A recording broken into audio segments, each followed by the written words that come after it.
Fala galera, tudo beleza? Vamos aí a mais uma aula de Química e nessa nós vamos trabalhar as leis da radioatividade. Eu vou procurar nesse vídeo, muito embora vocês conheçam o meu canal, sabem que eu gosto de detalhar, mas nessa aula eu vou focar mais na lei e não vou explicar quais são algumas características específicas a cada tipo de emissão, tá bom? Então a primeira coisa que vocês precisam saber para resolver questões do gênero é a característica que alfa tem massa 4 e número atômico 2, beta, massa 0 e número atômico menos 1.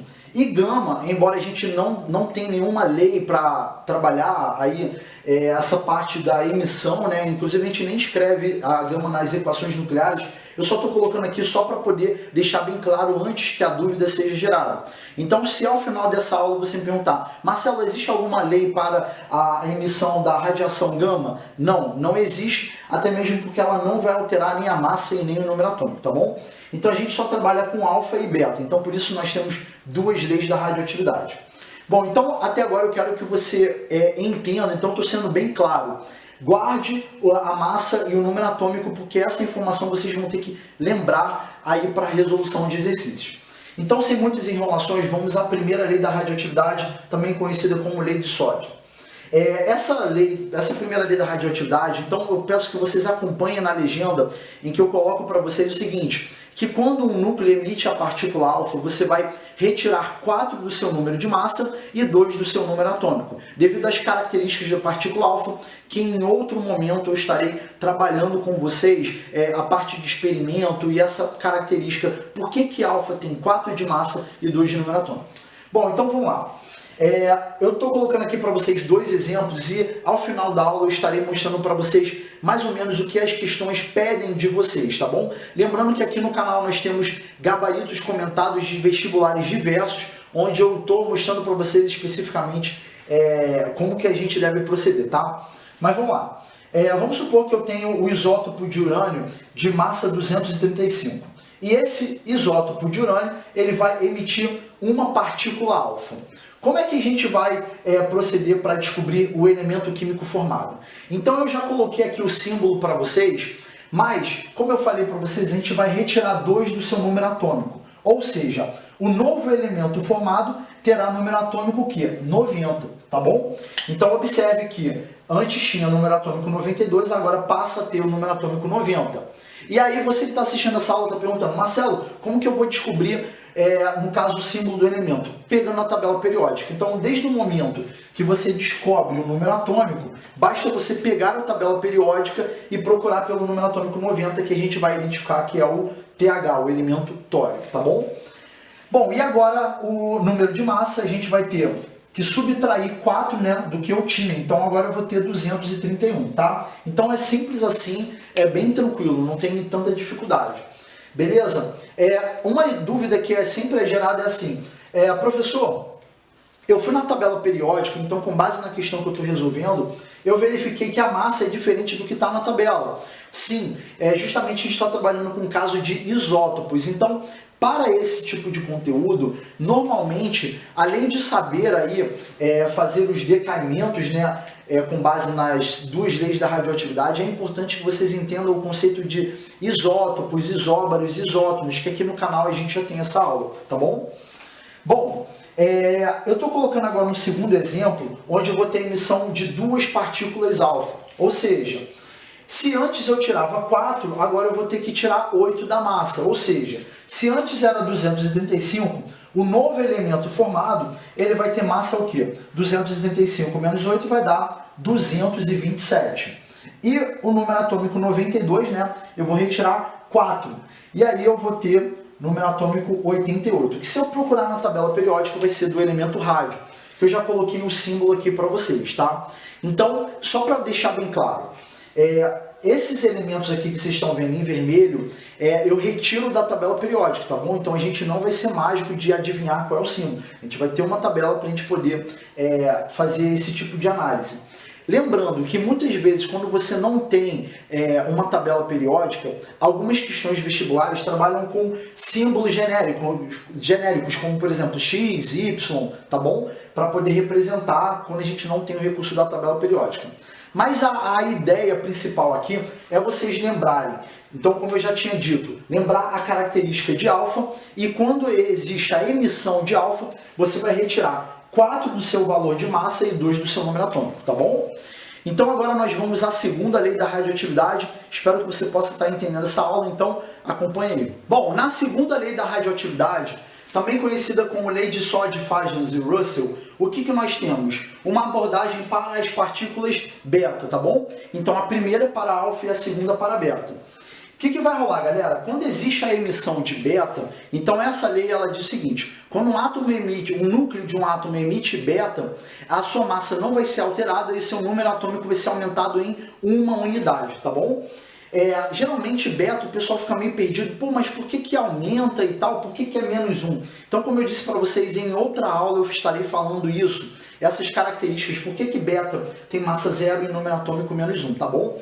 Eu quero que nessa aula vocês saibam que quando ocorrer a emissão de beta, a massa ela não vai ser alterada. Então, olha lá, o novo elemento formado, né, vai ter massa 235, o mesmo do inicial, só que o meu número atômico vai aumentar em 1 unidade, ou seja, era 92, agora vai ser 93. Então, como eu disse para vocês, o que está em vermelho, logicamente, está na tabela periódica.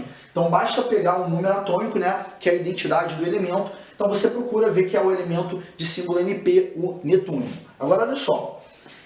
Como segundo exemplo, logicamente, seguindo a mesma linha de raciocínio de alfa, eu estou colocando 2 partículas beta sendo emitidas pelo núcleo. Então, o que vai acontecer? Como eu falei para vocês, a massa não vai ser alterada e nós vamos ter o quê? O aumento agora em 2 unidades do seu número atômico, então vai ser 94, tá bom? Então, essa é a segunda lei da radioatividade. O que eu vou fazer agora? Eu peço que você continue na aula, porque eu vou mostrar para vocês algumas paradinhas, alguns tipos de questões em que a gente tem algumas coisas que se repetem em vários tipos de questões vestibulares, tá?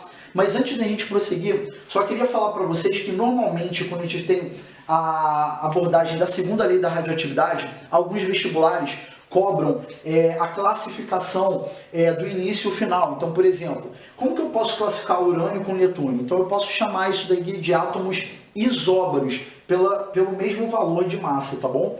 Então, fiquem ligados, como eu disse para vocês anteriormente, é importante que vocês entendam o que são isótopos, isóbaros, isótons, que podem vir associados a questões das leis de radioatividade, tá bom?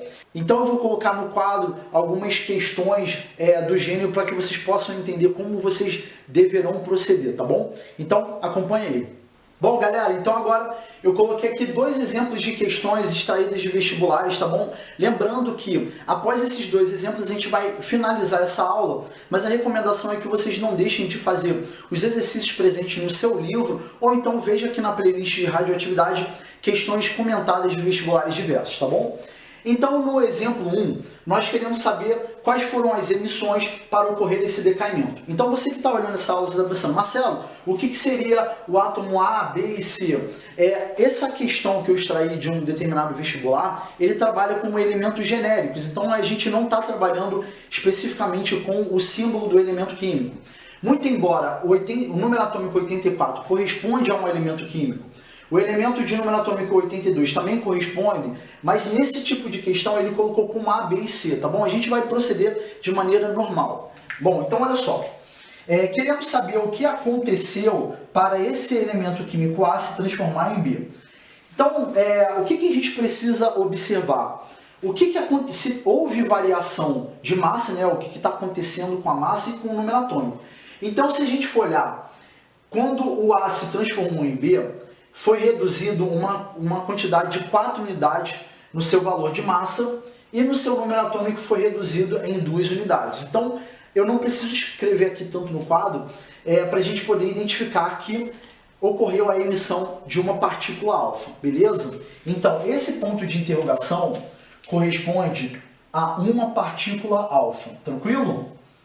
Então, olha só, se você não entendeu, eu recomendo que você veja lá novamente a explicação para a primeira lei da radioatividade. E de B para C, não sei se vocês estão conseguindo observar que a gente não teve variação da massa, porém o número atômico aumentou em uma unidade. Então nós teremos aqui a emissão de B para C de uma beta, tá bom? Então isso daqui seria apenas um exemplo. Como eu falei para vocês, eu estou focado na compreensão de vocês.